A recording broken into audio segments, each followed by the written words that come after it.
여기 있는 우리 모두는요, 한 사람도 빼놓지 않고 정말 주님과 내가 친밀히 동행하겠다라고 하는 삶에 대한 갈망을 가지고 있는 분이다라는 것을 제가 압니다. 왜냐하면 주님과 친밀히 동행하고자 하는 이 갈망이 바로 이 광야교회에서 예배드리고 광야교회의 삶을 살기 시작했기 때문에 그렇습니다. 네, 주님과 친밀하게 동행하는 것, 그 가운데서 우리가 분명히 알아야 할 것은요, 반드시 알아야 될 게, 그러려면 그 시작이 또 기준이 믿음이다라고 하는 것입니다. 여러분, 주님 보이지 않으세요? 보이지 않는 주님을 함께 동행한다. 보이지 않는 주님과 어떻게 함께 동행합니까? 보이지 않는 것을 보는 믿음이 바로 결정적인 요소입니다. 그래서 우리의 믿음이 달라져야 합니다. 그리고 믿음은 달라집니다. 똑같은 믿음 가진 것이 아니에요. 오늘 이 자리에 있는 여러분의 믿음이 제각기 다 달라요. 여러분의 1년 전의 믿음과 5년 전의 믿음, 그리고 10년 전의 믿음이 제각기가 다 다르고, 지금 오늘 여러분의 믿음이 다 다릅니다. 믿음은 고정되어 있는 것이 아닙니다. 언제나 변화합니다. 그걸 믿음이 자란다, 성숙한다라고 하는 것이에요. 그래서 변화하는데 참 예수님과 함께하는 삶으로 그렇게 변화하면 성숙이에요. 근데 변화하는데 좋은 믿음을 가졌다라고 할지라도 그렇게 안 하면 어떻게 돼요? 변질입니다. 여러분의 믿음이 성숙해지면 주님과 동행하는 일이 굉장히 자연스러워집니다. 그리고 그 눈이 뜨이게 됩니다. 믿음이 없기 때문에 주님과 동행한 일이 어렵게 느껴지고 막연하게 느껴지고 실감이 잘 나지 않는 것입니다.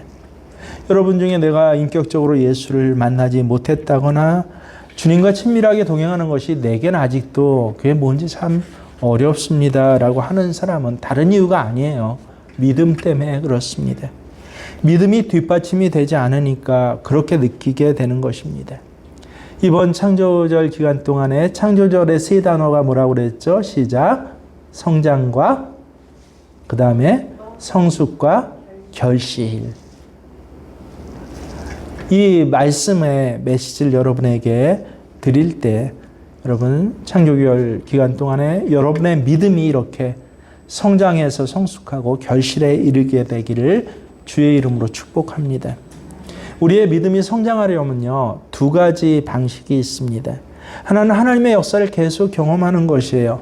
예를 들어서 기적이 일어나는 것을 내 눈으로 보거나 또 어떤 은사가 나타난 것을 경험하거나 흔히 방언 은사 받으신 분들 확 믿음이 달라집니다. 그리고 내가 기도했는데 기도 응답의 역사를 체험했다라고 한 일이 있으면 이렇게 하나님의 역사를 경험하면 믿음이 참 달라져요. 그런 하나님의 역사를 구체적으로 경험할 수 있는 환경 속에 있는 사람들은요, 더 뚜렷하게 믿음이 달라집니다. 하나님의 기적이 늘 있고 죽을 것 같은 위기가 수도 없이 넘어가고 이러한 일들을 자주 경험하게 되면요, 그러면 그 사람은 어려운 일, 어렵게 여겨지지 않습니다. 참 대단한 것이죠. 그래서 기적은 우리 믿음을 바꿉니다. 분명히 그래요. 그런데 하나님의 역사를 경험하는 것이 분명히 우리의 믿음을 성장시키고 바뀌는데 뚜렷한 한계가 또 있습니다. 이렇게 눈에 보이는 역사, 기적적인 체험만 그렇게 의지하는 방식은 문제가 있는데, 그게 뭐냐면요, 어느 면에서 믿음이 커지는데요, 믿음이 골고루 성장해야 하나님께서도 영광 받으실 수 있는데, 어떤 면에서는 믿음이 큰데 어떤 면에서는 전혀 그렇지 않는 영역이 있다라고 하는 것이에요. 예를 들어서 예전에 권사님들 가운데 기도원들 많이 다니신 분들, 은사를 체험하고 자기가 직접 병이 고쳐지기도 하고요, 기도하면 낫기도 하고, 또 여러 뭐 치유 은사가 있는 기도원들, 뭐 대표적으로 뭐 대한 수도원 같은 경우에 어때요? 거기 있는 권사님들이 모여서 안찰이라고 하죠. 막 때리면서 기도하면 안찰 받고 병원에서도 고치던데 병이 나았다라고 하는. 만약에 이런 환경에 계속 있는다고 해보십시오. 그러면 굉장히 믿음이 좋아져요. 기적이 일어나는 것에 대한 믿음이 분명히 있어요. 하나님은 기적을 행하셔. 믿고 순종해 나가면 하나님 반드시 기적을 행하셔. 이런 믿음이 있습니다. 그런데 어때요? 고난도 축복이다라고 하는 믿음은 없을 수도 있더라라고 하는 것이에요. 이런 분들에겐 계속 기적이 일어나야 돼요. 하나님이 내가 기도만 하면 계속 내가 원하는 방식으로 응답을 해 주셔야 합니다. 근데 그렇지 않으면 어때요? 굉장히 이상하고 좌절이 옵니다. 이런 분들은 욥의 고난을 이해할 수가 없어요. 눈에 보이는 것, 내가 체험한 것만 갖고 믿음 잘하는 사람은요, 그 영역에 대해서만 믿음이 커지는 것이에요. 은사를 체험한 사람은 은사의 영역에 대해서만 믿음이 커져요. 근데 은사의 영역에 대해서 믿음이 크다고 꼭 이 사람이 원수도 용서하고 살아가는 믿음도 있는가 하면 그렇지가 않을 수가 있습니다. 예를 들어서 일반적으로 다 받는 방언 은사 받는 분들 중에서 이 부분에만 그 믿음이 있고, 다른 데는 오히려 어때요? 방언 은사 받은 것으로 인하여서 그렇지 못한 사람들을 섬기고 도와줘야 되는데 무시하고 차등을 두고, 심지어는 목회자, 전도사님한테 그런 분들 굉장히 많았어요, 옛날에. 전도사님이 무슨 방언 은사도 못 받았어? 그래서 자기가 받은 은사의 부분에 있어서 믿음이 있는데 나머지 삶의 영역에선 정말 형편이 없습니다. 여러분 주위에 아파트 이웃들을 한번 보세요. 저분 신실하다 그러는데 교회에서는 잘 믿는다 그러는데 삶의 영역에서는 어때요? 형편이 없어요. 그래서 이 사람이 은사의 영역에, 기적의 영역에 믿음이 있다라고 해서 삶의 영역에서 원수도 용서하고 사랑하는 믿음이 있는가? 섬기고 베풀고 하는 믿음이 있는가 할 때는 꼭 그렇지가 않을 수가 있습니다. 전혀 은사는 있는데 원수를 사랑하고 용서하는 일에는 아주 인색하거나 이상한 그런 사람이 있다라고 하는 것이에요. 그래서 체험 있는 믿음이 나쁘다고 하는 거 아닙니다. 참 좋은데 한계가 있더라. 무엇이에요? 균형 있게 믿음이 잘 자라는 것에 문제가 있습니다. 자꾸 체험에만 의존하고 눈에 보이는 것만 의존하게 되면 공통된 길이 있는데, 참 놀라운 길인데 뭐예요? 실제로는 시간이 지날수록 진짜 가졌던 믿음조차 희미해져요. 그리고 반드시 딱딱해집니다. 성경에 이런 사람들이 나와 있죠. 이스라엘 백성들이 그랬어요. 이스라엘 백성들은 결국은 믿음에 실패했어요. 왜 그렇습니까? 성경은 분명히 말씀하고 계셔요. 그들이 보이는 표적에만 관심이 있었다라고 하는 것이에요. 그래서 유대인은 뭐를 구해요? 유대인은 뭐를 구한다? 고린도전서 1장 22절에 보면 유대인은 표적을 구하고, 유대인은 끊임없이 표적을 구합니다. 광야 길 동안 여러분 기가 막힌 표적들이 저는 믿어요. 우리에게도 나타날 것이다. 홍해가 갈라지는 그런 표적도 실제로 나타날 것이에요. 새벽에 일어났더니 만나가 내려져 있는 이적도 있을 것인데, 심지어는 쓴물이 아픈 물이 단물로 기쁨의 물로 변화되는 그런 기적도 우리는 반드시 체험하게 될 것인데, 근데 어떻다? 표적만 구하고. 그래서 끊임없이 이것을 계속 구할 때 이들의 결과가 어때요? 결국은 주님을 믿지 못하는 것이에요. 보고 믿는 믿음은 그래서 위태위태하다. 미혹받기가 굉장히 쉽다라고 하는 것을 우리가 알아야 돼요. 그래서 여러분, 예를 들어서 흔히 요새 앞으로는 더 많을 건데, 아이, 저분 교회 권사님이랬는데, 뭐 기도도 열심히 하고 뭐 한다고. 근데 왜 저렇게 살아? 이상히 여기지 마세요. 뭐가 안 됐다? 균형 있게 믿음이 성장하지 않았기 때문이다. 그리고 그 시간이 길어질수록 어떻게 된다? 점점 믿음조차 딱딱해진다. 자기가 가진 믿음조차 희미해지고 몸에 습관만 남아요. 그게 바로 누구예요? 유대인들이구나. 미혹받기가 얼마나 쉬운지를 모릅니다. 그래서 성숙한 믿음이 되지 못하고 시간이 지날수록 오래 믿은 것이 하나님 말씀 앞에서 참 부끄러운. 근데 자기는 부끄러운지도 몰라요. 왜요? 딱딱해졌으니까. 그게 잘못된 건지도 몰라요. 이런 불행한 길로 가기가 참 쉽다라고 하는 것입니다. 그러면 믿음이 도대체 어떻게 자라야 되냐라고 할 때 두 가지 방법이 있다라고 그랬습니다. 뭐예요? 먼저 믿고 그 다음에 체험하는 것입니다. 무엇을 먼저 믿느냐면요, 하나님의 말씀을 먼저 믿는 것이에요. 하나님 말씀을 먼저 믿고 그 다음에 내가 이 말씀이 이루어지는 것을 체험하는 그런 방식입니다. 도마가 예수님 부활하셨다는 동료 제자들의 말을 한동안 믿질 못했어요. 믿을 수가 없었어요. 그래서 뭐라 그래요? 내가 보기 전에는, 그것도 내 손가락으로 예수님 못자국 창자국에 직접 넣어보기 전에는 나 믿을 수 없다라고.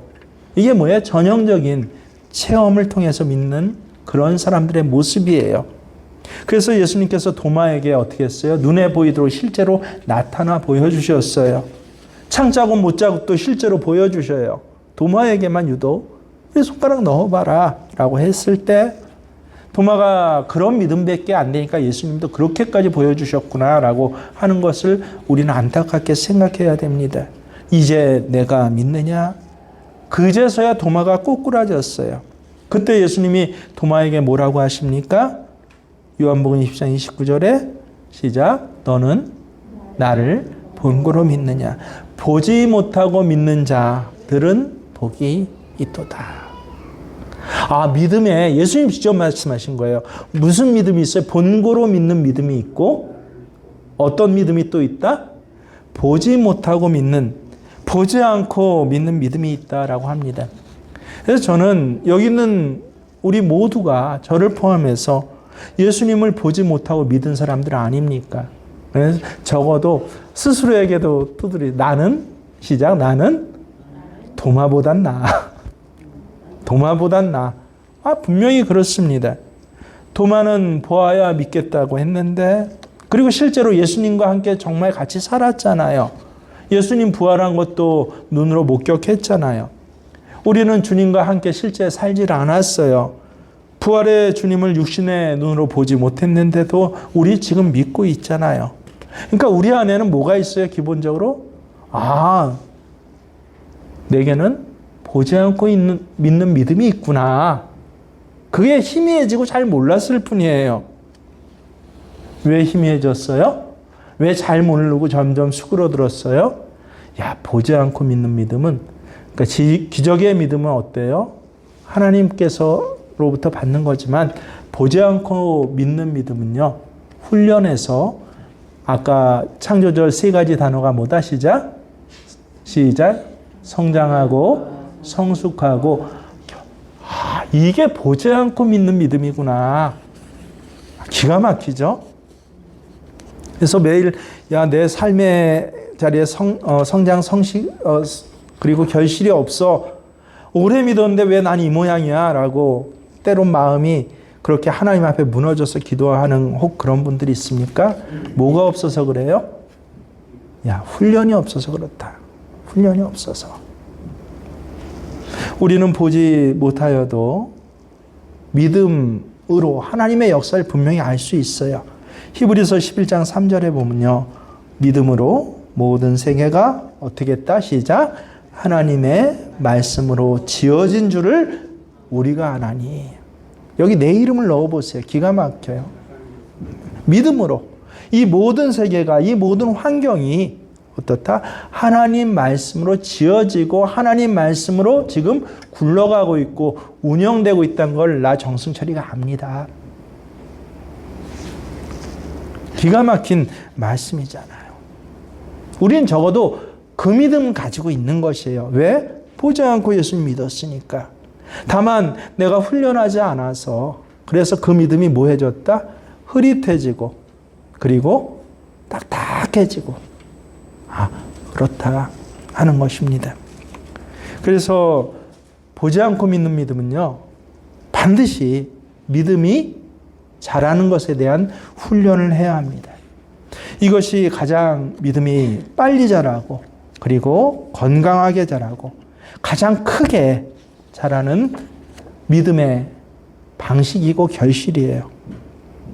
체험에만 의존해서 자라는 믿음은요, 분명히 한순간에 정체기가 있어요. 딱 정체돼요. 그것이 여러분 언제였습니까? 어떤 분은 1년 전이었을 거예요. 어떤 분은 5년 전에 내 믿음 정체했을 것이에요. 내가 알아요. 왜냐하면 내게는 하나님이 주시는, 내 안에 계신 성령이 주시는 감동하심, 찔림이 있으니까 사실은 내가 제일 잘 알아요. 안타깝지만 어떤 분은 10년 전에 믿음이 정체했을 거예요. 정말 그런 일이 있어서는 안 되겠지만 혹시 20년 전에 내 믿음이 정체한 분이 있습니까? 이러면서 바라는 건 뭐예요? 늘 하나님이 언제나 기적을 항상 보여주실 것을, 그것만 바라고 있는 거예요. 내 믿음 정체하는데. 근데 성경 안에서도 우리 또 신앙의 선배들, 또 제 신앙의 역사 속에서도요, 하나님 때때로 기적을 보여주셔요. 저는 실제 제 몸으로도 많이 체험하고 경험했습니다. 목회 현장에서뿐만 아니라요. 근데 기적을 항상 보여주면서 내 믿음이 자라게 하시진 않는다라고 하는 것입니다. 여러분, 예수님께서 공생의 기간 동안 기적을 얼마나 많이 행하셨어요? 정말 많이 행하셨잖아요. 그런데 십자가를 지셔야 할 때는요, 어떤 기적도 행하지 않으셨어요. 일체 행하지는 않으셨습니다. 그때 기적만 바라보면서 예수님 믿고자 했던 사람들은요, 큰 혼란에 빠져버렸습니다. 근데 말씀을 붙잡고 믿음의 눈이 띈 사람은요, 아무 문제가 되지 않습니다. 우리는 예수님을 내 눈으로 볼 수 없어요. 그래서 눈에 보이지 않는 예수님과 동행합시다. 인사하잖아요. 예수님과 동행하시길 바랍니다. 앞에 뭐예요? 눈에 보이지 않는 예수님과 동행한다는 것. 이 믿음의 기초가 없으면요, 굉장히 때때로 막연하게 느껴집니다. 그런데 하나님의 말씀인 성경은 얼마든지 우리가 눈으로 보잖아요. 얼마든지 내가 읽을 수 있잖아요. 항상 우리는 주님의 말씀인 성경을 가지고 있고 읽고 묵상하고 은혜를 받을 수 있습니다. 그래서 예수님을 믿되 우리가 괜히 막연하게 믿을 이유가 없어요. 왜 막연해집니까? 왜 잘 이해가 안 되고 흐릿하고 다 그게 그 말씀 같습니까? 우리가 먼저 믿을 수 있는 하나님의 말씀을, 왜 하나님 말씀을 주셨어요? 말씀 읽고 믿어라라는 것이에요. 말씀으로 믿어라는 이 말씀을 우리가 읽고 먼저 말씀을 믿고 그 다음에 하나님의 역사가 정말 말씀대로 일어나는지 체험해보자 하는 역사를 내 눈으로, 말씀이 이루어지는 것을 내 눈으로 뜨이는 과정, 그 과정은 훈련 아니고서는 없습니다. 여러분, 먼저 말씀이 이루어진 것 어떻게 알아요? 말씀을 알아야 할 거 아니에요. 일주일 내내 성경책 한 장 안 보면서 어떻게 말씀이 이루어지는 걸 알아요, 내 삶 속에. 그렇잖아요. 늘 머릿속에 그냥 하나님은 계셔, 나 하나님 계신 건 믿어, 이것밖에 없잖아요. 말씀. 그래서 말씀을 주셨구나.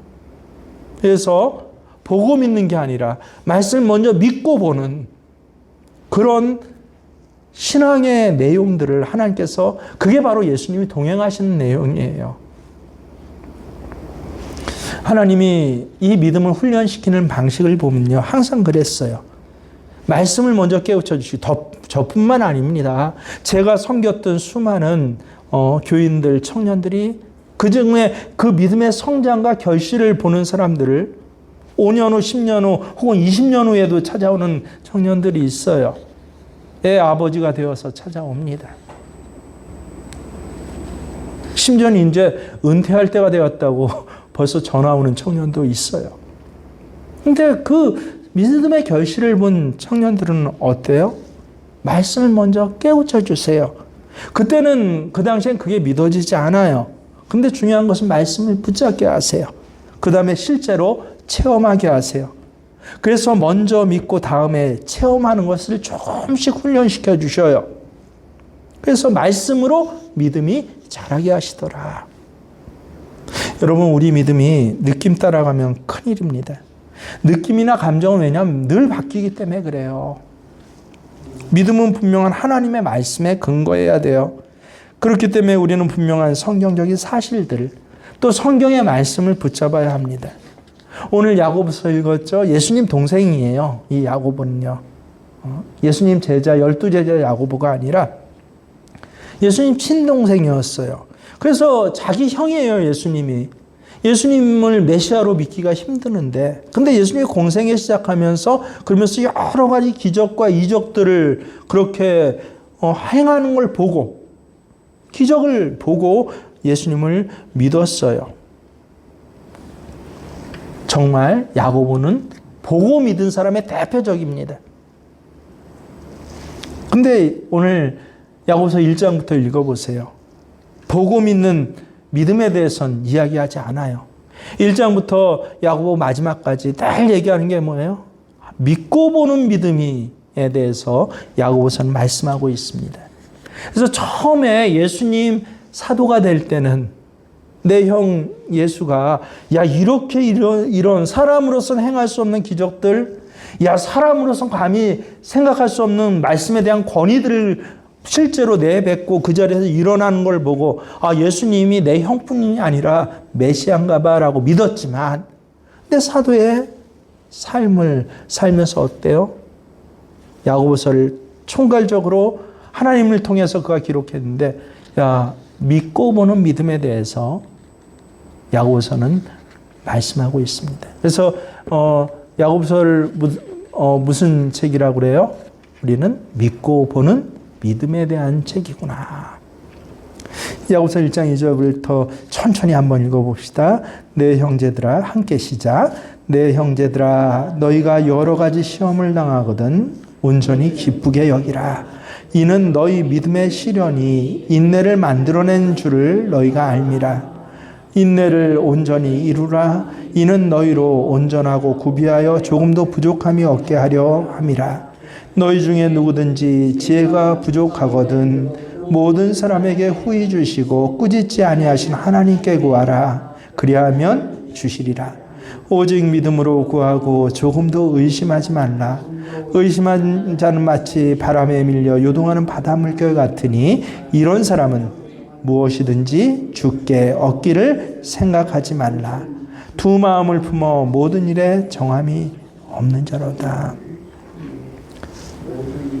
이 짤막한 서두로 시작되는 것을 우리가 다 하나하나 이제 은혜를 나눠보면요.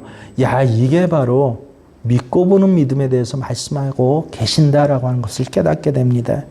첫 번째로 뭐예요? 먼저 시험을 당하여도 기뻐하라 라고 했습니다. 내 형제들아 뭐라 그래요? 여러 가지 시험을 당하거든 온전히 기쁘게 여기라. 성령 집회나 여러 부흥회 혹은 가끔가다 기도원 가서 기도하시는 분들 혹시 교회 안에서도 전리가 되어서 금식 기도할 때는요 은혜가 얼마나 강한지 모릅니다. 찬양도 기도도 강해요. 하지만 어려움이 닥칠 때 한마디로 내 몸 하나 좀 아파지면 내 눈 하나 좀 불편해지면 내 이빨 하나 좀 불편해져 보세요. 그러면 하나님께 나와서 예배 드리는 것조차 힘들어합니다. 바로 그때는 어때요? 말씀으로 예배해야 합니다. 두 번째는 고난과 시험이 계속될 때 그때 고난과 시험의 시간이야. 아니에요. 기가 막힌 말씀을 합니다. 고난과 시험은 어떤 시간이에요? 지금 내게 고통을 주는 시간이 아니라 인내를 훈련하는 시간이다. 그것을 믿으라고 했습니다. 인내를 온전히 이루라. 이는 너희로 어떻게 온전하고 구비하여 조금도 부족한 남들이 주기에는 또 내가 느낌으로 느끼기에는 참 난 고난받아. 예를 들어서 이 아파 보세요. 고통스러워 하는데 놀랍게도 성경 말씀을 붙잡으면 뭐라고 그래요? 아니야. 지금은 고통스러운 시간이 아니라 네가 영적으로 온전해지는 시간이야. 전 실제 이 말씀 그대로 한 30년, 40년 평생을 말씀 그대로 붙잡고 살았어요. 제가 기억하는 아픔 중에서 제일 아픈 게 이 아픈 거더라고요. 이가 썩어 들어가서 초등학교 가기 전에 그래갖고 하여튼 이 썩어 들어가는 아픔 경험하고 세상에서 제일 아픈 게 이 아픈 거야라고 저는 그렇게 생각했어요. 병원에 입원해서 중환자실 15일 있으면서 산에 중내 해도 그때 그 아픔보다 더 아픈 건 뭐예요? 이 아픈 거예요. 근데 고등학교 들어서서 제게 이 아픈 것보다 더 아픈 그 고통이 주기적으로 찾아오기 시작합니다. 편두통이라는 게 찾아와요. 정말 이 아픈 것보다 더 아프더라고요. 그때 말씀을 읽으면서 이 말씀이 얼마나 위로가 되는지 모릅니다. 지금 고통의 시간이 아니라 네가 온전하게 되는 시간이야. 아픔에 대해서 이해를 하고 이 아픔 속에서 뭐를 해야 하는지 그저 병원 쫓아다니고 이 사람 저 사람 쫓아다니면서 그런 것이 아니라 뭐를 해야 되는지 그걸 분명하게 초점 지어서 생각해야 할 시간이야. 그 후로 30년 내내 지금까지 한 3일 전에도 편두통이 제게 와서 또 약을 먹었는데 내내 1년에 4번이나 6번 정도 저를 괴롭히지만 그 시간을 저는 고통의 시간이라고 생각하지 않아요. 좀 더 온전하고 좀 더 내가 하나님 앞에서 인내를 삶의 시간 자리에서 채워가는 시간이다라고 하는 것입니다. 그래서 고난 닥칠 때는 뭐 하라고 합니까? 인내를 훈련해라. 인내하라. 기다리라 라고 하는 것이에요. 근데 우리는 고난만 당하면 주님 어디 계세요? 과연 함께 계세요? 조금 돈 문제만 생겨봐요. 아이 문제만 생겨봐요. 주님 정말 역사하고 계신 거예요? 흐릿하게 믿어도 비슷한 삶이 지금 내게 그대로 다가오는데 굳이 내가 그렇게 믿을 필요가 있어요? 기가 막히죠. 하지만 말씀은 뭐라고 하세요? 고난의 시간은 내 안에 계신 주님이 나를 뭐하게 하는 시간이다. 시작. 온전하게 하시는 시간이다. 육체적으로 아플 때만 아니라 환경 조건적으로 고통이야 고난이야 이건 힘들어 시험이야 라고 했을 때 내 안에 분명히 주님 함께 계시잖아요. 내 안에 계신 주님이 나를 뭐하게 하는 시간이다?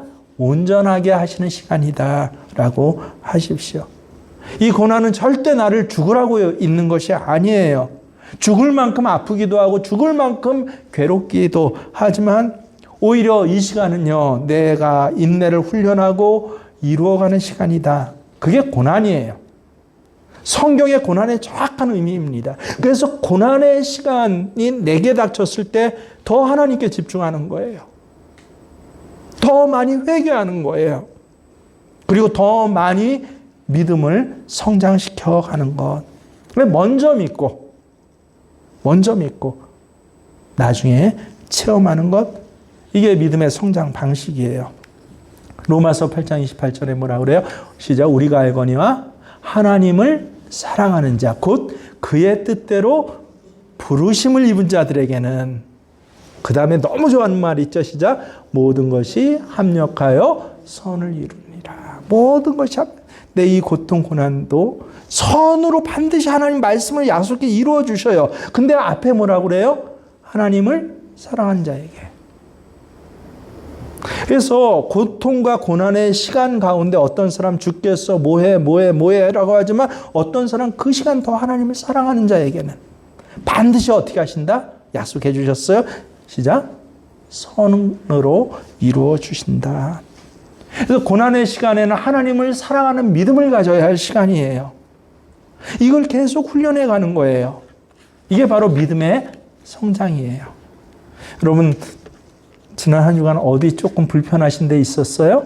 그러면 야, 이가 아팠어, 배가 아팠어, 다리 아팠어 하지 말고 무슨 시간이다? 나를 성장시키는 시간이었구나. 여러분 형편이 주님이 나와 함께 하시지 않은가 봐. 하나님 나를 사랑하시지 않은가 봐. 이제 내게는 난 믿음도 없어서, 흔히 그러잖아. 난 믿음도 없어서 하나님 역사가 내게 이루어지지 않아. 아니에요. 내가 생각하기에 주님이 보이지 않는다고 해서 주님이 없는 것 아니에요. 욥은요, 뭐라 그럽니까? 그 기가 막힌 고난 가운데서도 뭐라고 고백합니까? 그가 내 앞으로 지나가시나 내가 보지 못하며. 그가 내 앞에서 막 움직이시고 활동하고 계신데 어떻게 했더라? 내가 깨닫지 못했더라. 영적으로 무감각해져요. 고난 때문에 너무 힘들어서. 그래서 욥은 생일날을 저주하기도 했잖아요. 하나님을 저주한 게 아니라 차라리 내가 태어나지 않았으면 이런 고통 안 겪었을 때, 우리 사실은 욥과 같은 그런 말을 얼마나 많이 해요. 차라리 당신하고 만나지 않았으면 내가 이런 삶을 안 살았을 텐데. 자식들이 뭐라 그래요? 부모 앞에 차라리 나 태어나지 않았으면 내가 이런 고통 없었을 텐데. 근데 어떻다? 그런 고난 가운데서 욥이 깨달은 것은, 야, 내 앞에 지금 하나님 지나가고 계셔. 있는데 내가 보지 못한 것. 야, 하나님이 내 앞에서 막 활동하고 계세요. 근데 내가 깨닫지 못한 것이었구나. 이게 고난으로 성장했던 욥의 믿음이에요. 욥기 처음에 보면 욥은 굉장히 믿음이 좋은 사람, 하나님 자랑한 믿음을 가진 사람으로 나오지만 결국은 사탄이 말한 게 무엇입니까? 하나님 보이는 건 많이 줬으니까, 자식들 많이 주고 재산 많이 주고 뭐 많이 줬으니까 욥이 믿음이 성장하는 게 아닙니까? 라고 했더니 하나님 뭐라고 그러셨어요? 아니, 욥의 믿음에는 그 성장만 있는 것이 아니야. 보이는 것을 빼앗아도 욥은 믿음을 고백할 것이야. 욥은 내 사람이야. 정말 하나님께서 마귀 사단에게 뭐 했다고 그래? 게임으로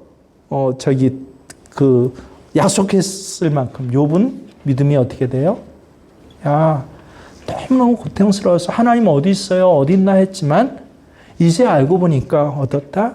사실은 내 앞에 계신데 내가 못 봤어요. 내 안에 예수님 계신데 내가 못 봤어요. 하나님 지금 막 역사하고 계신데 내가 그것을 못 봐서 하나님 아무것도 안 하나 봐.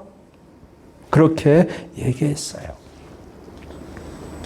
그래서 에스겔서에 보면 기가 막힌 말씀, 엘리야의 사건을 보면 기가 막힌 사건이 있지 않습니까? 엘리야가 850 바알 그리고 아세라 그 이방인들 다 처단했을 때 왕비 이세벨이 너 죽여버리겠다니까 갑자기 이 굉장한 기적을 행했던 사람이 어때요? 갑자기 쫄부처럼 쫄아들어갖고 도망을 갑니다. 기가 막혀요. 850명이나 거짓 선지자를 다 죽이고 이스라엘 백성들이 함께해서 죽였는데 이 여인네 왕비의 독설스러운 말 한마디에 도망을 가갖고 믿음이 흔들리고 뭐해서 그래서 산속에 숨어버려요. 하나님 그를 하나하나 또 달래시죠. 먹이시죠. 일으켜 세우시죠. 그래서 호렙산까지 그를 인도하셔서 하나님께서 보여주실 때 엘리야는 큰 지진과 같은 큰 사건이 나면 거기 하나님이 보일 줄 알았어요. 우레와 같은 큰 혹은 온 세상을 불살릴 것 같은 큰 불 혹은 허리케인과 같이 온 세상에 갔다가 휩쓸어버릴 그런 어마어마한 바람을 하나님께서 보여주신 그 가운데 하나님 보일 줄 알았어요. 그랬더니 안 그랬다. 그리고 기가 막힌 단어가 나옵니다. 뭐예요? 하나님 어디 계셨어요? 세미한 음성. 근데 여러분, 왜 이게 세미한 음성인지 아세요? 하나님 음성이 정말 세미해서 세미한 음성인가요? 아니에요. 엘리야 귀에 듣기에 세미했던 거예요. 그 분명한 하나님의 음성이 아주 작은 숨소리, 콜터마마카, 애기 세미한 음성 직역하면 애기 숨소리거든요. 애기 잘 때 색색거리면서 숨 쉬는 그 소리를 얘기해요. 콜터마마카가. 근데 엘리야 귀에는 고난과 여러 가지 두려움, 또 무서움으로, 도망으로 그렇게 있는 엘리야에게는 하나님의 음성이 뭐처럼 들렸어요? 세미한 음성처럼 들렸던 그 소리예요. 내 믿음이 없어서 어마어마한 하나님의 음성, 분명한 하나님의 음성이 세미한 음성처럼 들렸다. 혹시 우리는 그렇지 않습니까? 이 자리에도 하나님 말씀해 주시잖아요. 여러분 분명히 말씀하시는데 안 들려요. 세미하게 들려요. 그런데 분명한 건 뭐예요? 하나님 분명히 말씀하고 계신다. 그래서 이 세미하게 들려 하나님의 음성이 분명하게 들릴 수 있도록 하려면요. 어떻게 해야 합니까? 우리 세 가지 하잖아요. 이건 앞으로 여러분 평생토록, 또 제 목회기간 평생토록 아마 교인들에게 얘기를 할 것입니다. 적어도 하루 5장 하나님 말씀 보자. 그게 뭐 어려워요. TV는 매일 1시간, 2시간 보면서 왜 하나님 말씀 5장 보는 거, 20분 보는 거, 그게 왜 어려워요? 뭐가 안 됐어요? 훈련이 안 됐어요. 야, 동계산 얼마나 정확해요. 누가한테 얼마 빌려줬고, 누구한테 얼마 빌려줬고, 야, 저놈이 얼마 띄어먹었고, 내 가진 게 얼마고. 정확한데 왜 성경 한 절 암송을 못합니까? 머리가 나빠서 그래요? 늙어서 그래요? 나는 이과 체질이라 그래요? 아니에요. 뭐가 안 돼서 그렇다? 시작. 훈련이 안 돼서 그렇다. 저는 요새도 새벽에 일어나면 성구 한 69절 성구를 처음부터 끝까지 64구절 성구죠. 쭉 암송해 봅니다. 빠를 땐 15분, 늦을 때는 20분 걸려요. 늘 암송해 있고 박혀 있는데 왜 그걸 또 암송해요? 또 확인해요? 내 훈련이에요. 가장 기본적인 영적인 훈련이에요. 훈련이 돼 있어야 말씀이 세미하게 들리는 게 아니라 분명하게 들리죠. 그게 분명히 붙잡아지죠. 그 다음에 기도 노트 적으면서 기도하는 것이에요. 그래서 이렇게 기도할 때 무엇보다 그래서 여러분 복음 있는 믿음은 우리를 날마다 말씀을 읽고 그 다음에 기도하게 합니다. 야고보서 1장 5절에 보면요. 너희 중에 누구든지 지혜가 부족하거든 모든 사람에게 후히 주시고 꾸짖지 아니하신 하나님께 구하라. 하나님께 구하는 거예요. 왜 굳이 여기 후히 주시고 꾸짖지 아니하신다라는 분사를 넣었어요? 내 상황에서 참 부족하고 모자란 게 있어요. 혹은 내가 참 잘못한 영역들이 있어요. 나 자신도 알아요. 그래도 내가 기도할 때는 하나님께서 뭐 하신다? 꾸짖지 아니하신다. 그렇게까지 약속을 하시면서 구하라. 그리하면 주시리라 말씀하십니다. 한마디 말을 할 수 없어도 괜찮아요. 저도 그런 기간을 한 3달 정도, 3달까지는 아니고 한 2달 좀 넘어서 보냈어요. 정말 목사가 돼서 매일 아침 새벽에 설교를 해요. 근데 설교는 하는데 이제 새벽에 기도 시간에 기도가 안 나와요. 하나님 소리, 이 하나님 단어 하나만 나오고 어떤 때 그것도 안 나와서 의학으로 2달 내내 새벽마다 그렇게 보낸 때도 있었어요. 근데 깨달았어요. 내가 의학해도 애가 앙하고 우는 소리처럼 하나님은 나를 하나님의 자식 소리처럼 자녀 소리처럼 듣는구나. 주님이여 라고 부르기만 해도 그것도 뭐로 쳐주신다? 그것도 기도로 쳐주시네요. 근데 더 좋은 건 지난주에 배웠죠? 이 기도에 뭐를 더해야 된다? 웬만하면 믿음을 더해봐. 그냥 응하지 말고, 그냥 주 하지 말고 거기 믿음, 말씀에 대한 믿음을 더해봐. 오직 그래서 구하는데 어떻게 구하라? 시작. 믿음으로 구하고. 함께 시작. 오직 믿음으로 구하고 조금도 의심하지 말라. 아, 이게 우리 믿음이 성장하는 방법이구나. 우리 믿음이 뭐한다? 성장하고 성숙하고 다음엔 반드시 결실하는 방법이구나 라고 하는 것을 깨달으실 수 있는. 그래서 이제 창조절 내내 12주일 동안 머릿속에 뭐가 항상 있어야 돼요? 야, 내 믿음 변질돼서는 안 돼.